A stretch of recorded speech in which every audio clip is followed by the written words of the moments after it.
was feeling all kind of way. 23 ain't got no. Yeah, my name is Jesse. What's going on? Still the Beats 99.9 FM, and I have an absolute legend in the studio right now. Ladies and gentlemen, give it up for Steve Stoute. How you doing this morning? I feel great. Okay, it's great. I feel fantastic. I know you're in I love doing radio interviews. Really? I just like the energy. Oh, yeah, well. I love the energy of the music, your energy, your voice. I just the whole thing. Man. I know. I say this every time. I've been doing this for like 15 years now, and I'm like, any morning I wake up and I don't feel, like ginger to actually go. I know that okay, yeah, it's come to actually just what's it called right now? Maybe find something else. Yeah. So yeah, I love playing the music. Just love the fact that you just get on the microphone and just speak to people. Well, this is how I got my start, man. Oh, really? I got my start. Well, it was the biggest deal to be able to go up to the radio station, and whether like in New York it was Funkmaster Flex or whoever it was, going up to the radio station and get a chance to talk about a song you were working, and it was the highlight of your career to do that. And so I remember that feeling too well when I walk into a radio station. Yeah. So I've read your book, The Tanning of America. I like it. I liked it. Yeah. So, what do you think its relevance is today when you look at the cultural landscape? Well, I think when I wrote the book, the idea was to make sure that everybody knew that hip hop culture changed the world. Yeah. And I didn't want things to look like it was a mistake or happened by accident. I wanted you to know it was a direct result of hip hop culture, and I wanted the receipts when I wrote that book. And I think everything that I talked about, you see playing out all the way. And now it's happening with Afrobeats in Africa, where it's the tanning of Africa. People are going to take the music, take the dialogue, take the style and swag, and then start to, it becomes part of pop culture around the world. And then you start seeing different takes on it. I'm sure you've seen that already. Oh, yeah. I'm sure you see that already where people... Look at what's going on even with the remixes now. Yeah. They putting Selena Gomez on the record and all that. That's part of it, right? They want it, they now need this, what you guys are doing, in order to remain popular. That's how it all starts to move on. Yeah. So, because when you look at, you have a very strong background in hip-hop. So when, I think my first rap CD I bought was Rule 336, Ja Rules. Yeah. And I remember that, especially what you've talked about right now was also, a major foundation in even that album because of the kind of collaborations that he had. When you look at Christina Milian, Between Me and You and all those songs. And the fact that we started to also see a shift between when you want to make a dope hip-hop song, back in the day, you have to look for, the R&B or sometimes you tilt towards the pop artists as well to be able to get that larger share of the market. Well, what was happening is you wanted to go for the R&B act because you wanted to get on radio. Yeah. Right. So back then radio was still like we don't really want to play hip hop on mainstream radio. So you needed an R&B act to kind of soften that out.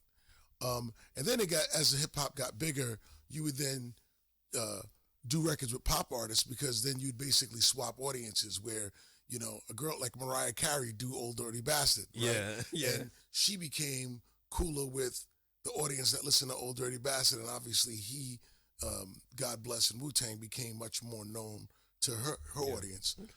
And that's part of the whole tanning process. But, that was then and this is now, man. We're here talking about UnitedMasters and Afrobeats. coming to Africa and launching in Nigeria and really feeling good about what we're about to do here. There's a lot of great talent here, bro. Yeah, a lot of unbelievable original talent, songwriters, producers. Everybody. And I've been saying this for the last, I started on mainstream radio like 12 years ago.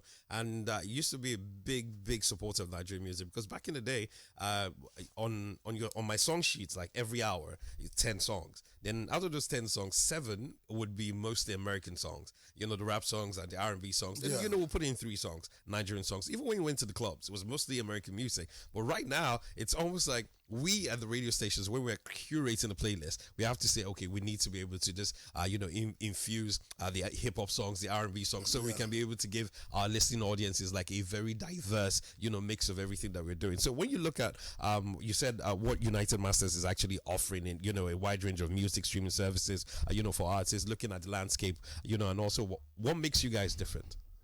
What makes us different is that we built an application and spent time building the application so that, you know, an artist can, make a song in his house, upload it through his mobile phone to United Masters, and then get it out on Apple and Spotify and all the other players, Amazon Music, what have you, YouTube, so they can get their song out there and start getting paid.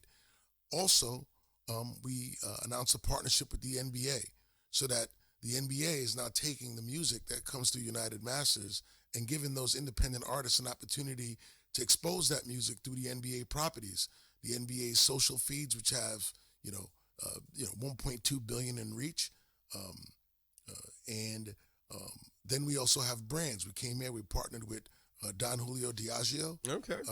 and Coca-Cola Studios, again, to give more brand opportunities. So there is no other application where you can distribute your music and also get an opportunity to work with the NBA and also get an opportunity to work with brands like Coca-Cola Studios and Diageo and what have you. And that's just the beginning of it, man. Why we're best, because I'm committed. I'm not one of these guys who are going to just come here and make an announcement and leave. I believe in the market. We're committed and invested in the market. And I just feel like I'm the best at what I do, period. And I've been the best at what I've done for many, many years. I've been doing this for 25 years. Okay, that's that's pretty dope. So when you look at you guys have I think around like a 1.9 million subscriber base right now. Okay, so when you look at how popular how our population on the continent, how massive it is right now. So how do you want to just grow inroads and actually just dip in that subscriber base? Well, 1.9, I would say to you, 98% of it is all from America. Right? It's all American acts. Okay. So now we're launching here and really planning on breaking acts and giving them the same opportunity. And I think the inroads is for them to download the application. Okay. Download UnitedMasters.com. Go to UnitedMasters.com or download the app on the App Store and check it out, because the fact of the matter is it's on Android and Google and the App Store, what have you. But, you're one click away from having an opportunity that could change your life. And I wanted to give everybody that shot. So hopefully, interviews like this and work that we do in the marketplace. We have a great partnership with Sarz Academy. Sarz is the man. Give a shout out to him. Mm-hmm. And we're breaking axes. He has this song "Happiness" right now. That's with Ashake and Gunna. We should hit that. We should hit that right up. Oh yeah, with sure. Him and Gunna, because that's going right now. And you're going to see the success that Sarz has, and he's already been successful. But working with us, I think he'll tell you out of himself that he appreciates the work that we do and as a company and how much we care and our commitment to what he's doing here in Nigeria. So that's how we plan on making the inroads, by doing what we say, actually committing, saying something and meaning it. That's dope. So apparently your business model is to offer artists 100% of their music royalties when they sign up to your platforms. I've had the opportunity to work with quite a number of labels, when you do a sign on, and sometimes they hold your masters in perpetuity. Or is it, after they do. 30, 40 years, you have the opportunity of buying it back at a price which they set. So at the end of the day, I'm looking at I'm looking at your business model. I'm saying, so if you're offering artists 100% of their music royalties, so how does that make your business model how does it become profitable for you though? Because we offer subscription.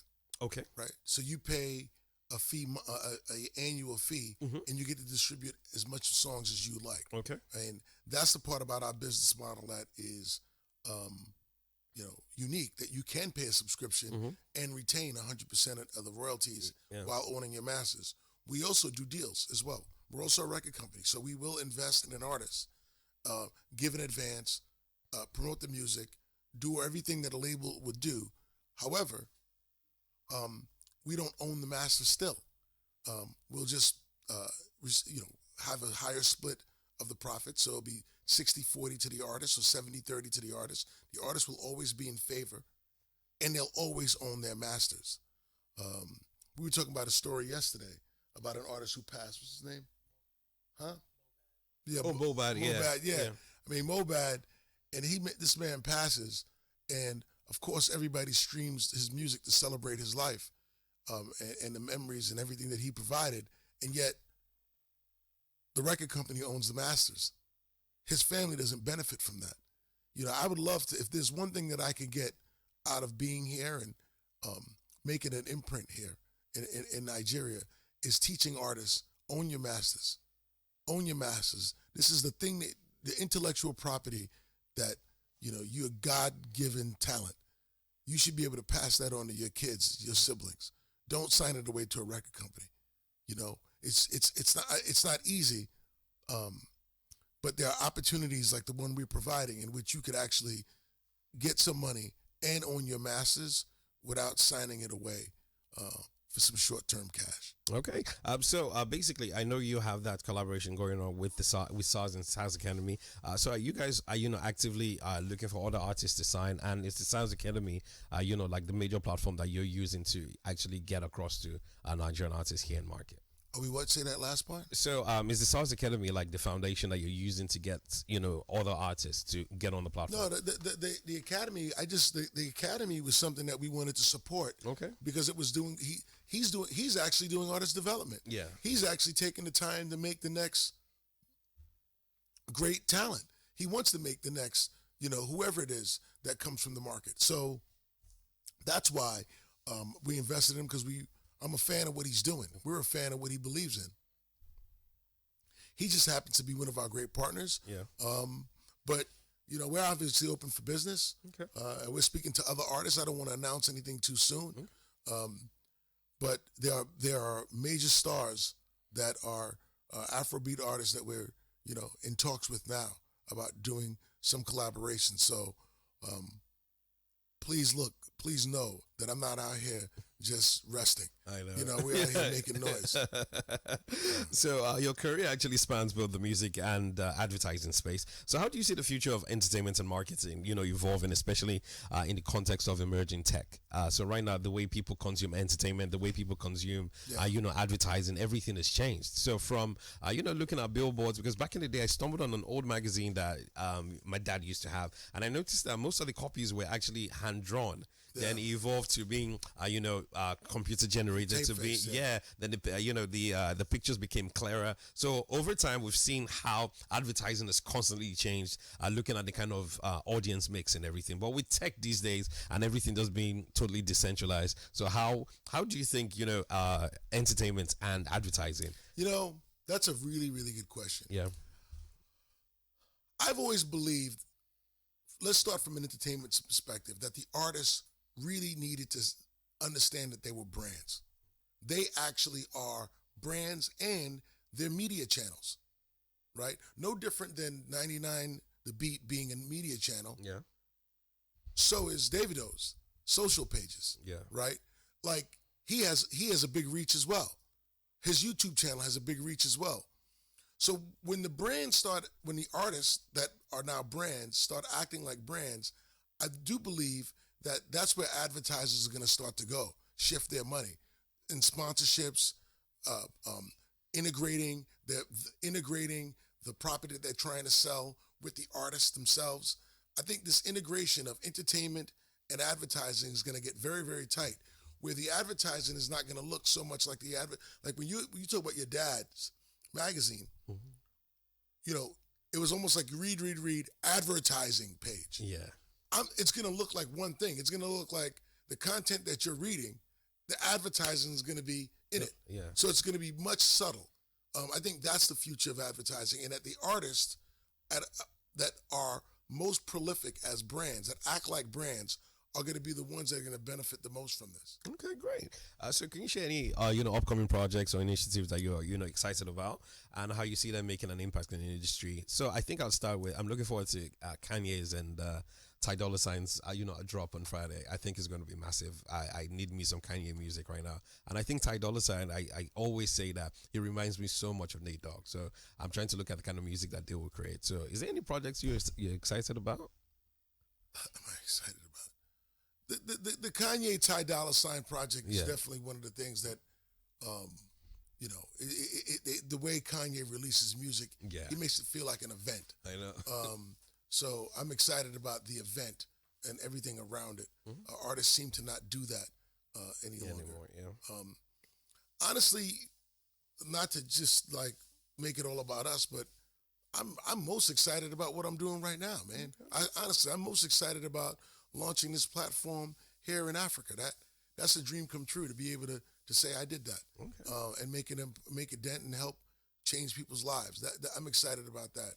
There are artists that we have that I'm excited about that I think will get on your radar screen very soon. This artist Big X the Plug. Okay. This kid out of Texas who's fire. Okay. I mean, absolutely fire. Yeah. Then we have Brent Fires, whose project is Oh, out no, right Brent now. Fires. Okay. Yeah, Brent Fires is fire. I think the first time I stumbled on his music was Insecure. Was it Insecure? That TV show? Yeah. He did the soundtrack because I when I'm watching stuff, I always look out for the weirdest stuff. So when I heard that song, I was like, I've not heard this guy before. Then I had to Shazam. I was like, okay, then put the song on the radio. So that's how I stumbled on his music. Yeah, so like he's and we're dropping a deluxe on him in January. That's going to be exciting. Man, I mean, I'm excited about all these Afrobeat artists coming to the Grammys. We're doing a big Grammy event. Okay.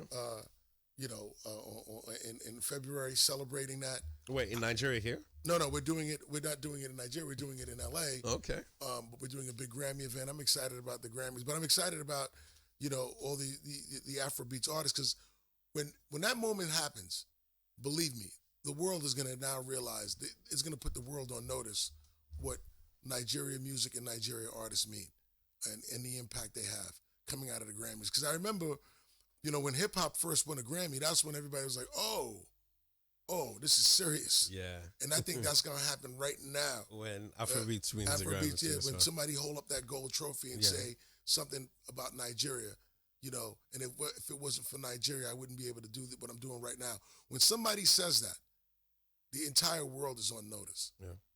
No Time to waste. No GPS, I bet I find a way.